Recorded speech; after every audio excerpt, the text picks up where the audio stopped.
ते महाराज झोपेतच काय विचार करतात काय कळालंच नाही. रामकृष्ण हरी पब्लिक. आज आपल्या ट्रिपचा दुसरा दिवस आहे आणि आता आपण येऊन पोचले रेणीगुंटा स्टेशनला. आता आपण पुण्यावरून निघालो होतो आणि आपली ट्रेन होती रेणीगुंटापर्यंतच. आता इथून आपल्याला जायचं आहे तिरुमलाला.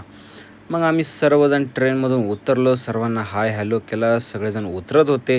म्हटलं चला पटकन लवकर उतरा, नाही तर ट्रेन सुटली तर तुम्ही डायरेक्ट जाशाल. म्हटलं चला, म्हणून सर्वजण उतरले. सर्वांचा त्या ठिकाणी चांगला मस्तपैकी फोटो घेतला. मग नंतर दर्शन भैया बस पाहण्याकरता गेले, कारण की सर्वांना एकाच बसमध्ये जायचं होतं. आणि बाहेर आल्यावरती पाहतोय तर काय, जरांगे पाटील इथंही फेमस. म्हटलं वाह, काय हरकत नाही. जरांगे पाटील इकडेही फॅन फॉलोईंग म्हटल्यावरती आम्हाला खूपच आनंद झाला. आम्ही सर्वजण बसमध्ये बसलो आणि निघालो आहे तिरुमलाला. रेणीगुंटावरून बसमध्ये जर तुम्ही बसला तर तिरुमलाचं तिकीट 105 रुपये असतं. त्याच्यामुळे तुम्ही बसनेच प्रवास करा. प्रायव्हेट जर बस जर तुम्ही करत असाल तर तुमचे पैसे निश्चितच जास्त जातील. आम्ही बसलो बसमध्ये आणि घाटाच्या वळणावरती निघालो. चेकपोस्टलाही त्या ठिकाणी आमची सर्व चेकिंग झाली, कोणाकडे काही आहे की नाही. वरती प्लॅस्टिक बॉटल अलाउडच नाही आणि गुटखा तर नाहीच नाही.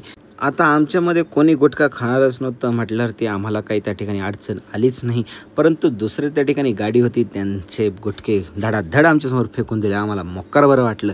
वरती पोचल्यावरती दर्शन भैया रूम बघण्याकरता गेले आणि आम्ही म्हटलं चला थोडा आराम करूया. ते महाराज झोपेतच काय विचार करतात काय कळालंच नाही बाबा.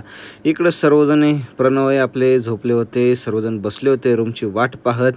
वरती रूमचं भाडं फक्त 50 रुपये असतं, म्हणून तुम्ही रेणीगुंटावरून थेट तिरुमलाला या आणि इथे येऊनच रूम बुक करा. 24 तासासाठी फक्त 50 रुपयाचं या ठिकाणी रेंट असतो.